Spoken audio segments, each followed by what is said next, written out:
Angels bow down at the thought of you. The darkness gives way to the light for you. Abram suas Bíblias, meus queridos, em Marcos, livro de Marcos, capítulo 5, verso 27 e 28. Marcos 5, versos 27 e 28. Diz assim: Tendo ouvido a fama de Jesus, vindo por trás dele, por entre a multidão, tocou-lhe a veste, porque dizia: se eu apenas lhe tocar as vestes, ficarei curada. Não sei quantos de vocês viram o título da meditação de hoje. Qualquer coisa dá um toque. Jesus estava ali de volta ao lado ocidental. Estava de volta ao lado ocidental do Mar da Galileia. E Jesus, então, ele de repente se depara com o pedido de Jairo. E a necessidade que Jairo apresenta, o seu pedido, era algo urgente. Então, na presença de Jesus, Jairo se despe de toda a sua dignidade, ele se ajoelha, cai aos seus pés, cai aos pés do Senhor e suplica que ele salve sua filha da morte. Isso a gente encontra em Mateus capítulo 5, verso 22 e 23. Jesus não responde. Ele não responde, mas ele se põe a caminho. Ele vai, então, a caminho para atender o pedido de Jairo. E o texto acrescenta que havia uma grande multidão. Uma grande multidão o seguia e apertava-o e atrasava a sua caminhada. E no meio daquela multidão encontra-se então alguém que o destino certamente seria mudado para sempre por essa aparente demora de Jesus. Jairo vem, faz o pedido, faz a solicitação, demonstra a urgência, a necessidade de que Cristo venha o mais rápido possível, e havia então essa multidão que atrapalhava esse processo e fazia com que Jesus se demorasse. E essa demora, ela foi uma demora que ajudou bastante ali no objetivo dessa pessoa que queria alcançar a Jesus. O contraponto na história é de uma extraordinária beleza. Nós encontramos no relato essa mulher anônima, nós não encontramos o nome dela, e por 12 anos ela foi vítima de uma hemorragia não curada pelos muitos médicos que ela consultou. E isso acabou custando tudo que ela possuía. Ali em Marcos 5, 25 até o 28, e também Lucas 8, 43, é mencionado que esses médicos esgotaram todos os seus recursos. Ela estava ali, então, agora tímida, fraca, exaurida pelas forças desse mal crônico, e era a própria natureza da enfermidade que a deprimia. O fluxo de sangue também a tornava cerimonialmente impura. A doença, portanto, tinha um caráter embaraçoso demais. Além de haver essa questão que a tornava muito frustrada pelo sofrimento que ela tinha também esse aspecto cerimonial. A doença, portanto, tinha todo esse caráter embaraçoso. Era um enorme fardo emocional para qualquer mulher na cultura judaica.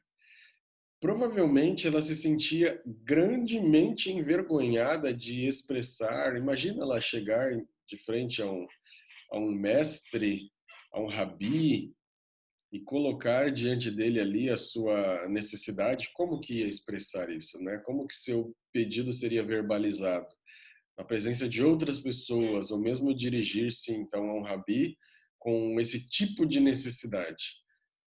Mas ali está a grande oportunidade da sua vida. A providência divina havia colocado na presença do grande médico. Aquele atraso providencial concedeu a ela essa enorme oportunidade. E ela agora planeja tocar a orla da veste de Cristo. Era o mais fácil? ou porque essa orla era marcada por um cordão azul, símbolo da identidade de um israelita. A orla do manto era o lugar mais sagrado, portanto. Era porque era o lugar mais fácil ou porque era considerado mais sagrado? Não sabemos, o texto não deixa isso evidente. Ela se aproxima, por trás ali, determinada, prostrada então, estende a mão e toca a orla do seu manto, do manto de Jesus. Esse, contudo, não é um toque casual. No mesmo instante, ela está curada. Jesus para o cortejo e pergunta: quem me tocou? Você já conhece todos aqueles aspectos, né? Tá, mas Senhor, essa multidão toda, como é que o Senhor vem perguntar quem foi que te tocou? Mas eu quero chamar a sua atenção para um outro aspecto aqui. Ela completamente curada agora. Jesus pergunta: quem me tocou? E ela fica agora aterrorizada. Imagine o desespero dessa mulher. Ela fez de tudo para esconder a situação, para não ter que chamar atenção por todos esses detalhes que já foram mencionados. E agora o desespero de imaginar que ela viesse a ser descoberta.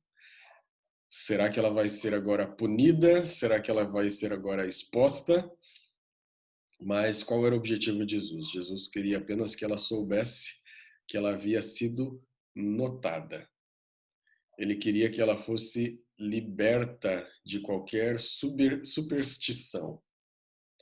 Com isso, ele estava dizendo à mulher: não foi você quem me tocou, fui eu quem toquei você.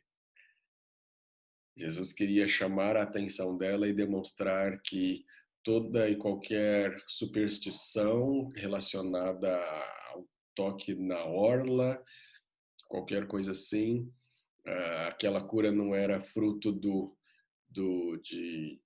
desses pensamentos supersticiosos, mas era um resultado de que ele a havia notado. Jesus não foi pego de surpresa. Jesus com certeza sabia exatamente o que se passava ali. E ele então, em sua demora providencial, cura essa mulher que estava sofrendo no seu íntimo, que estava ali sofrendo já por 12 anos, que essa doença havia exaurido sua autoestima, seus recursos e tal, e Jesus então é ele que dá o toque de cura. A cura fora irreversível. E essa narrativa indica o tributo, a homenagem de Cristo às pessoas em necessidade. Isso inclui a mim e a você. Inclui a mim e a você. Por isso, meu amigo, meu irmão, qualquer coisa, dá um toque. Jesus Cristo com certeza vai se lembrar. Os milagres de Jesus. Não sei se você, por acaso, já viu esse nosso culto depois ali no YouTube. Eu sempre coloco um link no final da reflexão para outras reflexões que nós fizemos. E se talvez essa reflexão de hoje te trouxe uma ideia um pouco equivocada acerca dos objetivos dos milagres de Deus, eu vou colocar um link ali relacionando com uma outra reflexão que a gente já fez aqui também sobre milagres. Vale a pena você refletir. Qual é o objetivo de Deus sobre os milagres? Por que ele realiza milagres? Qual é a intenção? Certo?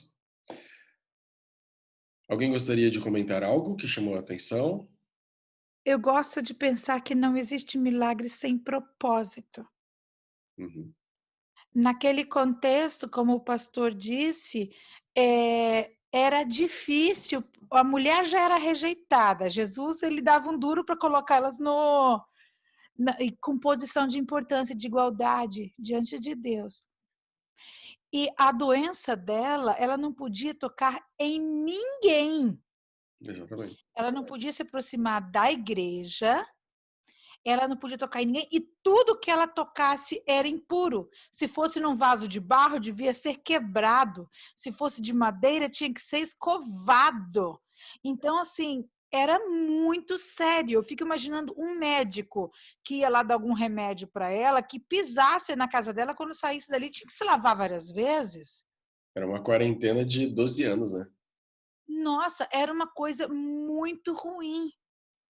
E a gente, eu imagino que durante esses 12 anos ela estava clamando a Deus por um socorro.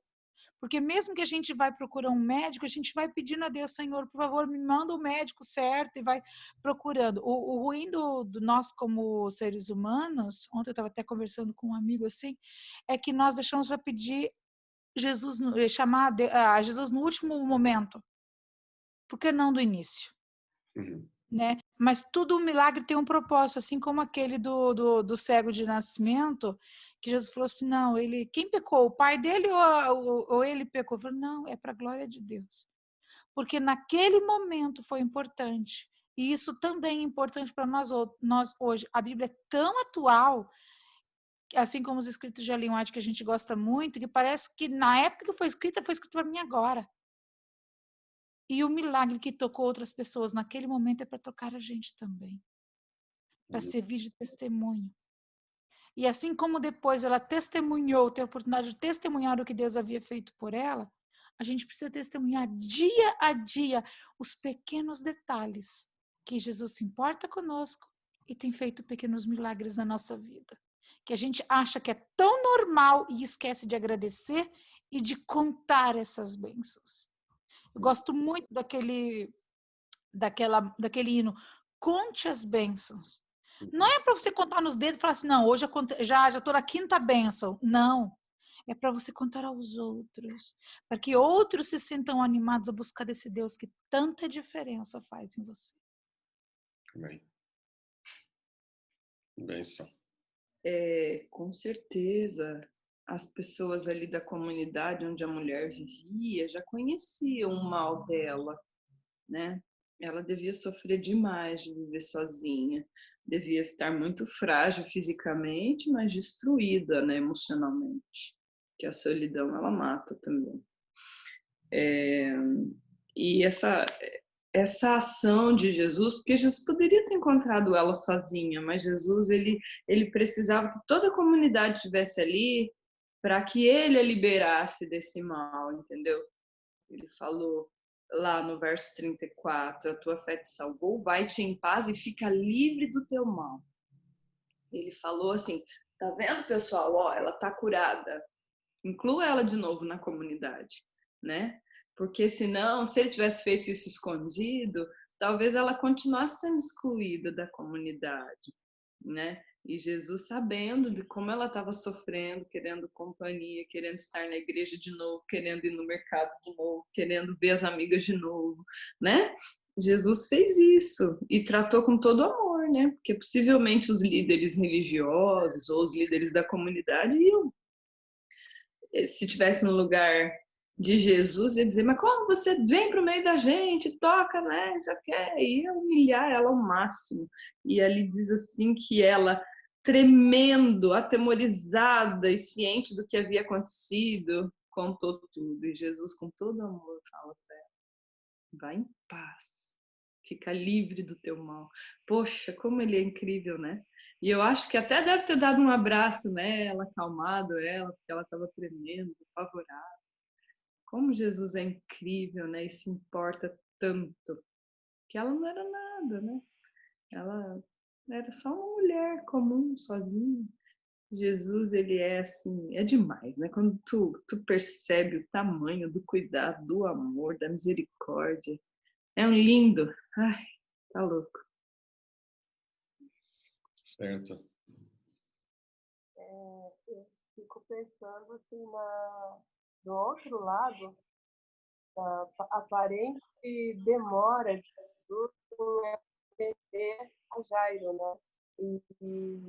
E aí eu fico pensando, enquanto Jesus estava caminhando, Jairo estudando pela cura pela resolução do problema dele, Jesus estava abençoando outras vidas. Então, isso me mostra a aparente demora de Jesus para resolver os problemas, é misericórdia para outros também, né? São bênçãos na vida de outros também. Então, nós precisamos esperar, precisamos confiar e entender que o mundo não gira só em torno de mim, né? Então, através, de repente, do meu problema, outras vidas podem ser abençoadas. Uhum. Boa observação. Eu só queria entender uma coisa. Se naquele tempo havia tanta religiosidade, né? Eu me coloco no lugar dessa mulher, 12 anos, e eu tenho certeza que ela orava a Deus, pedia pela cura, né? Eu fico assim pensando, por que o Senhor Jesus sabe tudo de nós? A gente não precisa nem pedir, ele já sabe. Mas ele quer que a gente fale com as bocas da gente, né? E essa mulher deve ter orado esses 12 anos. Por que não houve a cura? A oração dela não foi respondida, de certo? Por quê? Nem nem todos os nossos pedidos e anseios são respondidos do jeito que a gente quer e do jeito que a gente imagina que seja o melhor. Todos os milagres de Deus têm um propósito. Muitas outras pessoas no tempo de Jesus não foram curadas. Muitos mortos não foram ressuscitados. Muitos cegos não voltaram a ver. Então, o objetivo do milagre não é apenas tornar a minha vida mais confortável aqui, mas o milagre tem o propósito de, ao eu ser alcançado, eu ter condições de abençoar outros. Paulo, ele lutou e pediu muitas vezes pelo espinho na carne. Nós não sabemos exatamente o que é, alguns dizem que era deficiência visual, mas a resposta que ele recebeu do Senhor foi: a minha graça te basta, a minha graça te basta. E Paulo não teve esse problema resolvido. Ele foi para a sepultura com essa situação. E então, o céu ainda não é aqui. O reino de Deus já foi estabelecido? Sim. Mas a glorificação, a transformação e todas as nossas necessidades, tudo vai ser resolvido por ocasião da vinda de Cristo. Nesse dia isso vai acontecer. Então não basta apenas eu orar por um pedido que eu acredito que vai ser o melhor para mim, porque na verdade Deus é que sabe o que é melhor. Tá, mas por que Deus vai querer que eu continue sofrendo? Não sei. Não sabemos. Mas o objetivo de estar na comunhão e na presença de Deus não é apenas que Ele resolva as minhas necessidades, mas nós precisamos lembrar que estar na presença dEle, desfrutar da sua companhia, é o nosso maior privilégio, é a maior bênção que nós temos. Mesmo que eu tenha problemas financeiros, mesmo que Ele não resolva meus problemas financeiros, desfrutar da presença dEle é o melhor. Mesmo que Ele não resolva meus problemas de saúde, desfrutar da presença dEle é o melhor. Então, nem todos os nossos problemas vão ser resolvidos. Até porque, se assim fosse, nós correríamos o risco de ter um relacionamento extremamente utilitarista com Cristo, né? Vou buscá-lo quando eu tenho necessidade. Então, estou precisando disso, agora eu vou orar. Ele resolveu o meu problema? Não preciso nem orar mais, está tudo resolvido. Não preciso nem mais estar na presença dele. Então, nós já temos essa tendência, né, utilitarista de buscar a Deus apenas para saciar, atender às nossas vontades.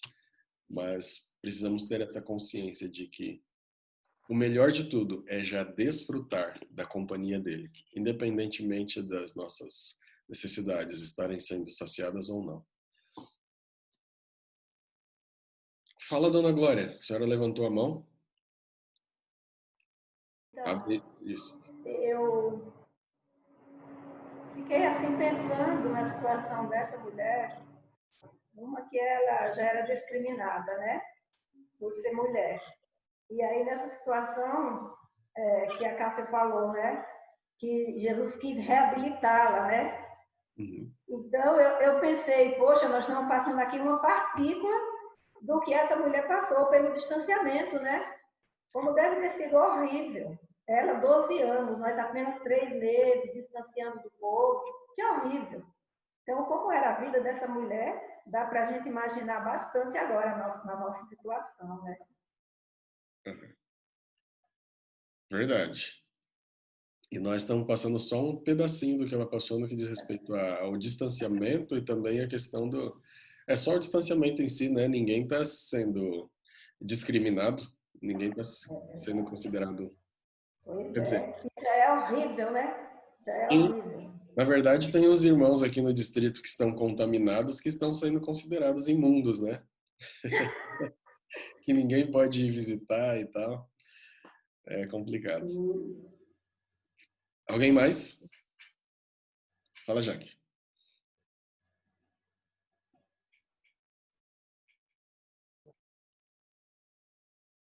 Já falou, né? As pessoas que falaram já, nossa, contribuíram muito, muito para a nossa meditação. Mas dentro dos propósitos, né, de Deus, que a gente chegou a essa conclusão de que o milagre tem sempre um propósito.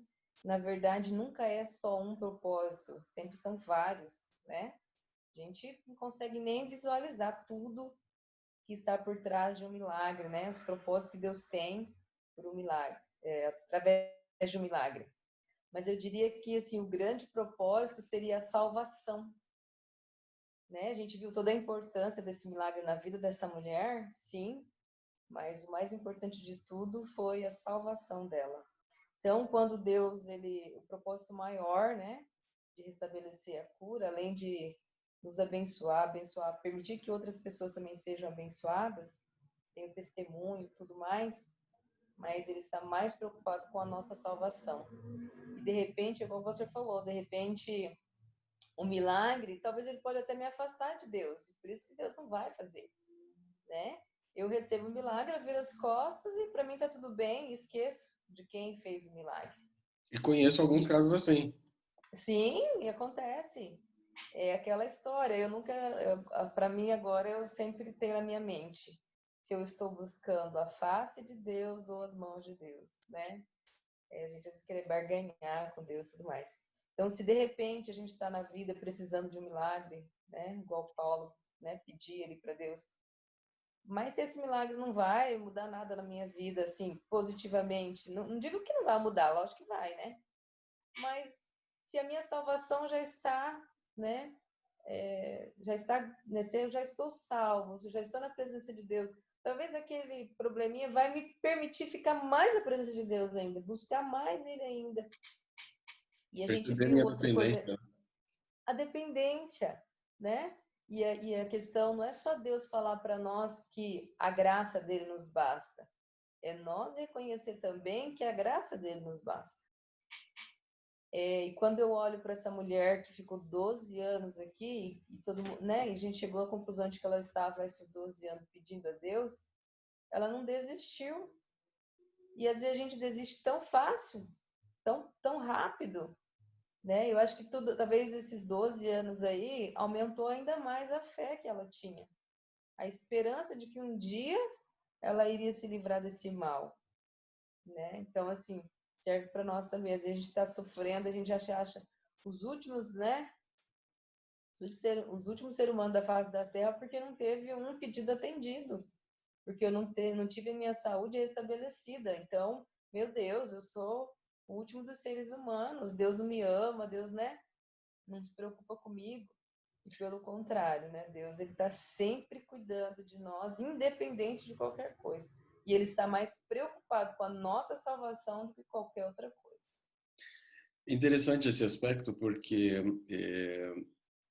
se ela tivesse sido curada antes, ela possivelmente não conheceria Jesus. A Jesus Não não teria esse conhecendo, encontro maravilhoso. exato, não conhecendo Jesus, ela estaria curada, mas e o mais importante, que é a vida eterna?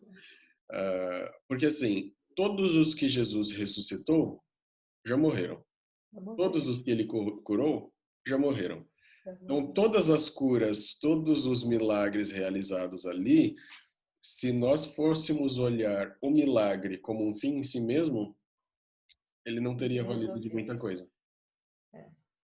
Então a gente precisa olhar para frente. Fala, Cássia, abriu o microfone de novo ali. Só ia reforçar o que a Jaque falou. Foi trabalhada a perseverança e a gente precisa ter mais mesmo. A gente desiste muito fácil. E Jesus deixou claro isso. Sua fé te salvou. Uhum, Foi muito trabalhada a fé daquela mulher. Né? uhum. Fala, Ellen. Ai, desculpa, vocês estão dando corda, a gente vai lembrando mais. Eu gosto de manter uma coisa na minha mente muito clara, de que cada dificuldade, cada problema que a gente passa tem um propósito diante de Deus, que é para nos tornarmos melhores. Mas Deus não me atendeu nesse pedido e eu estou sofrendo há tanto tempo. E aí entra o que a Cássia falou, Deus te deu a chance de melhorar a tua perseverança. Deus está te dando essa experiência agora ruim, às vezes, no teu relacionamento, para que depois você seja melhor. A paciência que você teve nesse momento vai te ajudar depois numa situação muito pior que você ia precisar e se não tivesse passado por isso, não conseguiria. Verdade, verdade. Eu aprendi quando nós falamos, né, que Deus responde de 3 formas, né? Com sim, com não e com espere um pouco, né? E eu gostei muito de uma definição que deram que ele responde dessa forma, com sim, com não, e ao invés do espere um pouco, ele nos diz, eu tenho algo melhor. Então, no caso da mulher, ele tinha algo muito melhor para ela, né? Uhum. E foi isso. E, inclusive, nós precisamos estar dispostos a enxergar o não como sendo uma bênção tão grande quanto o sim. Porque se Deus falou sim, é porque ele sabe que vai ser bom. Se ele falou não, é porque ele sabe que o não vai ser bom também. Então, precisamos confiar na onisciência de Deus. Queridos, vamos orar. Santo Pai, querido Deus, louvamos o teu nome e percebemos através de relatos da tua palavra, exemplos especiais como o Senhor se importa com o ser humano, com os seus filhos, se importa com cada um de nós, como o Senhor nos ama e propõe uma vida de relacionamento verdadeiro com o Senhor. Que, como foi mencionado aqui, ó Pai, nos comentários, que estejamos prontos a buscar a tua face em vez de apenas buscar as tuas mãos, que busquemos um relacionamento contigo e não apenas busquemos por milagres e para que o Senhor venha fazer a nossa vontade. Que tenhamos essa disposição de estar na tua companhia, de viver ao teu lado, de anunciar que temos um Deus que nos ama, que nos salva e que está voltando para nos buscar. Amém. Que a tua mão poderosa nos guie, nos oriente ao longo desse dia, que nossas ações venham trazer alegria ao Senhor e que possam ser também essas ações resultado da comunhão contigo. Que as bênçãos que o Senhor derrama sobre nós venham se transformar em bênçãos que realizamos na vida de outras pessoas. Em nome de Jesus é que nós oramos. Amém. É isso aí, queridos. Deus abençoe a todos vocês. Um bom dia.